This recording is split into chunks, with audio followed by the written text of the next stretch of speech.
Have you ever felt like you're at a loss of words while speaking? Or you're not able to understand when somebody uses a word beyond basic English? Neither are you able to recall any influential words during a meeting or conversation. It's probably due to our lack of vocabulary, and we might have tried to expand our vocabulary, but the problem is the approach we have to it. When I wanted to expand my vocabulary, I knew general English, I knew some words beyond the basics, but then I wanted more.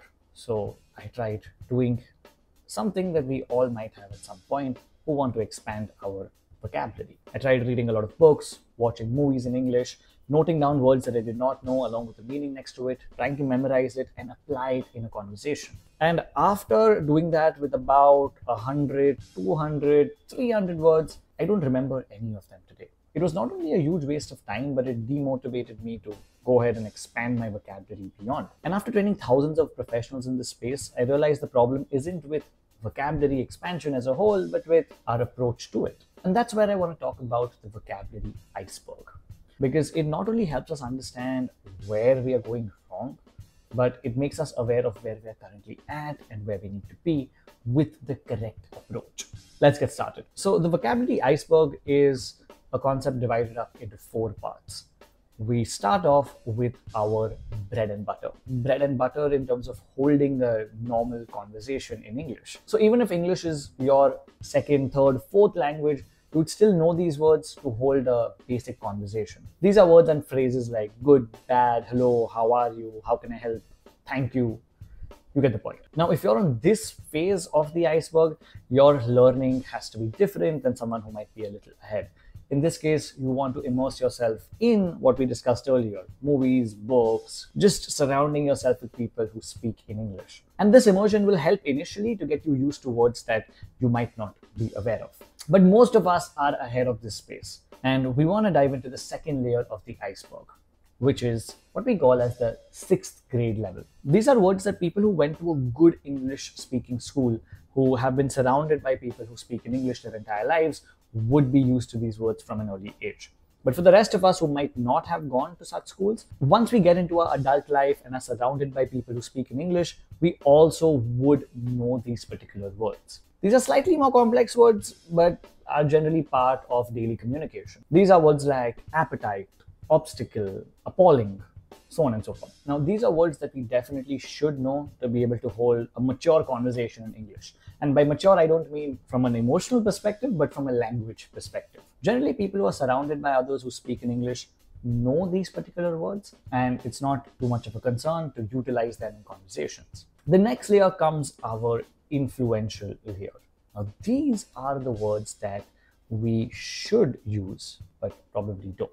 I'm going to get back to this phase of the iceberg in a moment. The last one is your Shakespeare English. It's not really Shakespeare English, but it's that very high five English that we want to utilize to sound super smart. In most cases, we don't really need these words. We don't want to sound over smart and use words that people are for sure not going to understand. Most of the focus should be around this, the influential part of the iceberg. These are words that might not be used on a daily basis, but when they are used, we should be able to understand them.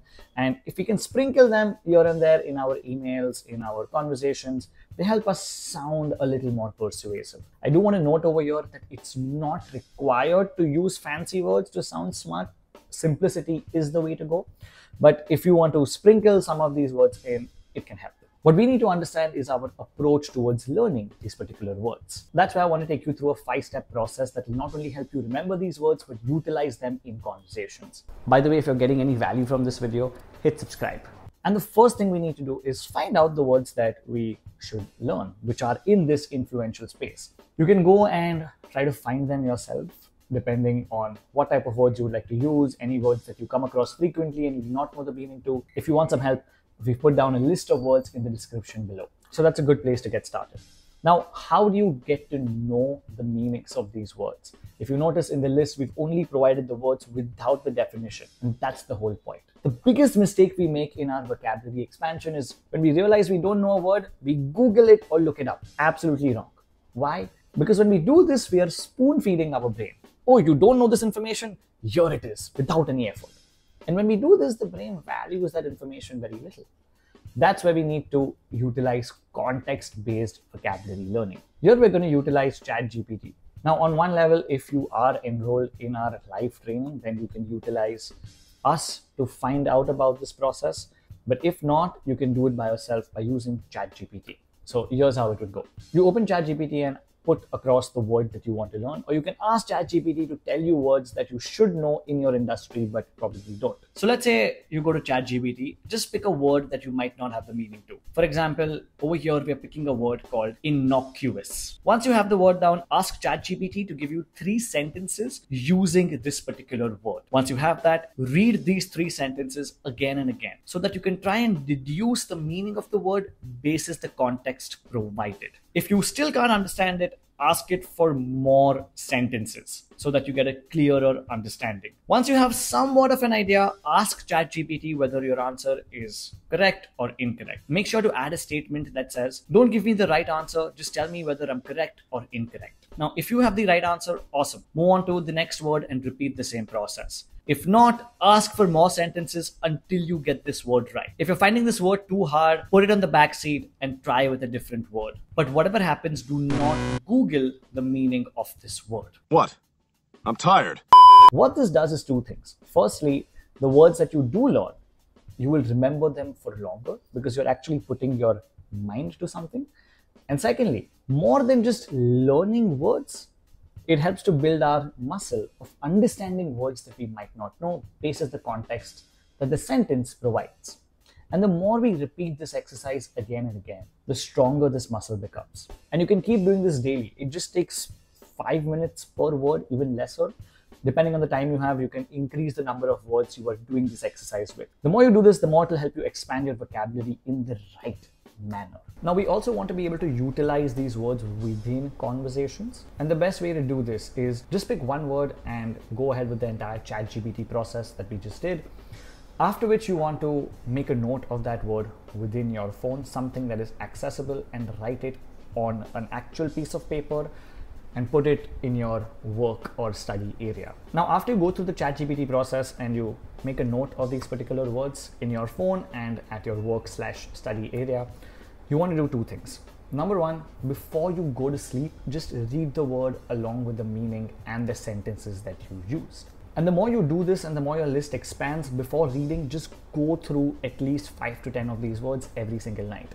The more you read these words right before sleeping, research shows that you'll be more likely to remember them for the long term. And the second thing you want to do is the one word you learn on a particular day. Let's say I picked up innocuous today.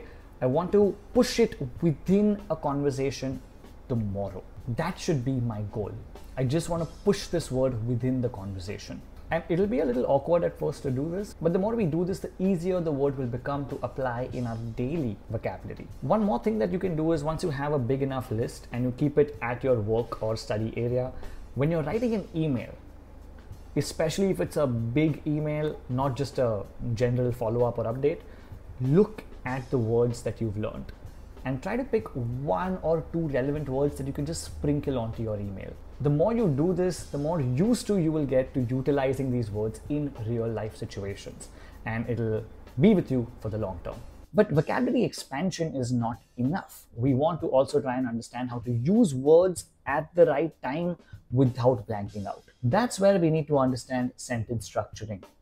And a technique called as framework modeling becomes very important.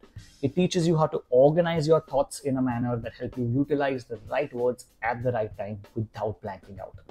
We've created an entire video on this, which you can check out right here.